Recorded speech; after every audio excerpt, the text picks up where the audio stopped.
તો બેટ દ્વારકામાં અમને ચોખા આપવામાં આવ્યા હતા. કેવા છે કે જયારે કૃષ્ણ ભગવાન અને કેવા પેલા પુલ નહોતો હવે પુલ બની ગયો છે. તો ત્યાં આપણે ગયા હતા.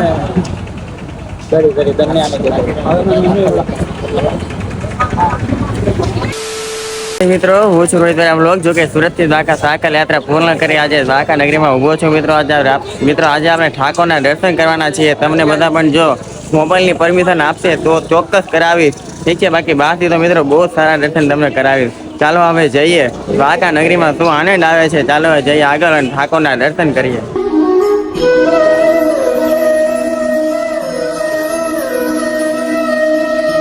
મંદિરમાં 56 સીડી પાસે પહોંચી ગયા છીએ મિત્રો. જો મોબાઈલની પરમિશન નથી મિત્રો તો પણ થઈ શકશે એવું ભાઈને વાત કરી તો બહુ પછી ભાઈને પોસ્ટ ન કરાય, કેમ કે ત્યાં પણ એમને આગળ જવાબ આપવાનો હોય છે. બીજા બધા પબ્લિકને મોબાઈલની પરમિશન ન હોય ને આપણે મોબાઈલ લઈ જાય સારું ના લાગે એટલા માટે. ઠીક છે મિત્રો, ચાલો આપણે જો કે હજી તમને મસ્ત દર્શન કરાવું છું. આગળ કાંઈક આમ મસ્ત મંદિર દેખાશે ને ત્યાંથી. ઠીક છે, જય દ્વારકાધીશ. દ્વારકામાં આવીને મિત્રો આપણે ઘણા ખરા ભાઈઓ આપણને ગઈકાલ રાતે પણ મળ્યા હતા. અત્યારે મંદિર પાસે પણ આપણને બહુ બધા ભાઈઓ મળ્યા છે. ભાઈ નામ શું? નામ છે વિશાલભાઈ નું નામ છે માલદેવભાઈ. તો તમારે થેન્ક યુ કે તમે અમારા વિડીયો જોવો છો, સાથ સપોર્ટ આપો છો. Thank you so much. જય દ્વારકાધીશ. ઠાકર મિત્રો અત્યારે સુરત થી દ્વારકા પહોંચી ગયા છીએ. આપણા મમ્મી અને આપણા પાડોશી મિત્રો ચોખાની પોટલી આપી હતી. મિત્રો કૃષ્ણ ભગવાનના ચરણોમાં ચોખાની પોટલી શું લેવા મૂકવામાં આવે છે બધા કમેન્ટમાં કહેજો. જે કોઈને ખબર હોય ને બધા કમેન્ટમાં કરી દેજો. ચાલો જય દર્શન કરવા. જય દ્વારકાધીશ. ત્યાં જતા ખબર પડે છે કે એ 56 સીડીનો રસ્તો નથી. 56 સીડી તો આગળ છે. ચાલો ત્યાં જઈએ 56 સીડી નગરીમાં. 56 સીડીમાં આવે છે એટલું ટ્રાફિક છે ના પૂછો વાત. બધું માણસો જ છે સામે છે દ્વારકાધીશ. ચાલો એમને મળીએ મિત્રો, દર્શન કરી લેજો હો ને.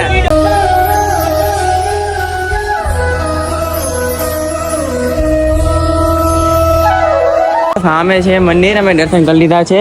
રજા દેખાય છે ને, બધા દર્શન કરી લો ને. ચાલો જઈએ હવે નીચે.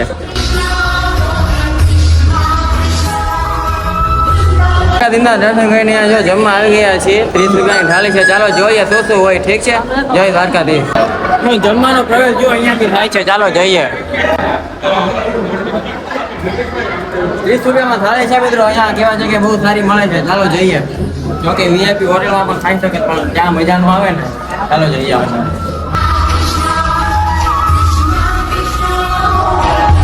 છે જો સાયકલ મૂકી છે ઝંડો મિત્રો, અમારી નેમ પ્લેટ બધું કાઢી લઈએ છીએ કેમ કે અહીંયાથી સાયકલ જવાનું છે બસમાં સુરત ટ્રાન્સફર. ત્યાં જઈને પાછું લગાડી દઈશું.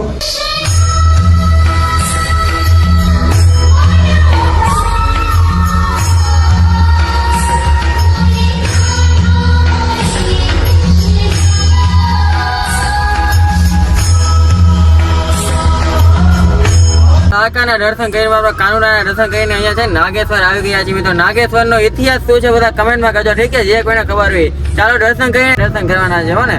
જય દ્વારકાધીશ. જય ઠાકર, જય દ્વારકાધીશ. મિત્રો અત્યારે જો મહાદેવના દર્શન કરવા આવે છે મિત્રો. હવે મિત્રો દ્વારકાની બાજુમાં જ હતું નાગેશ્વર. મિત્રો પાછા આપણે ક્યારે આવી એની કરતા દર્શન કરતા જઈએ ને. પાછા કોને ખબર ક્યારે આપણે મહાદેવના દર્શન કરવા મળે. ઠીક છે, હવે તો પાછળ મહાદેવની બહુ મોટી મૂર્તિ છે. આપણે ત્યાં પણ જવાના છે. ઓકે, હર હર મહાદેવ મિત્રો. અત્યારે જોઈ શકો છો કેવડી મોટી પ્રતિમા છે, કેવડી મોટી. ચાલો જોઈએ. છોકરો થોડું ઘણા છે ને સિનેમેટિક ગયેલા એમ લીધા નથી ને એટલે. ઠીક છે, ચાલો જોઈએ.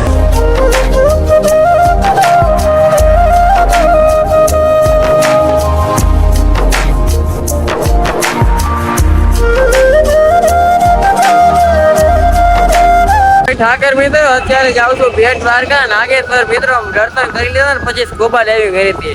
સ્કૂબા ડાઇવિંગ નો લોક મિત્રો કયો છે આઈ થિંક 2-3 મહિનો થશે. ઠીક છે, અત્યારે જો પેલો કહેવાય છે ને પુલ બની ગયો છે પણ અહીંથી જાય છે જેને ઓડકાનો શોખ હોય ઓડકામાં જાય ને. પુલ તો બની ગયો છે હમણાં ખબર તો દ્વારકાથી સીધા બેટ દ્વારકા. બાકી પેલા પુલ નહોતો, હવે પુલ બની ગયો છે મિત્રો. બેટ દ્વારકા ફરીને આવી ગયા. અમને ત્યાં ચોખા આપ્યા હતા મિત્રો. એનો ઇતિહાસ કઈ કેવો છે બેટ દ્વારકા કે જ્યાં કૃષ્ણ ભગવાન અને સુદામાનું મિલન થાય છે. અને જ્યારે કૃષ્ણ ભગવાન સુદામાને ચોખાની પોટલી આપે છે ને, ચોખાની પોટલીના ભાત બનાવે છે ઘરે જઈને, પછી એ ખાય છે. પછી એનું કે બધી ગરીબી દૂર થઈ જાય છે. ઠીક છે મિત્રો, બસ આવો કઈક ઇતિહાસ છે ત્યાંનો બેટ દ્વારકાનો.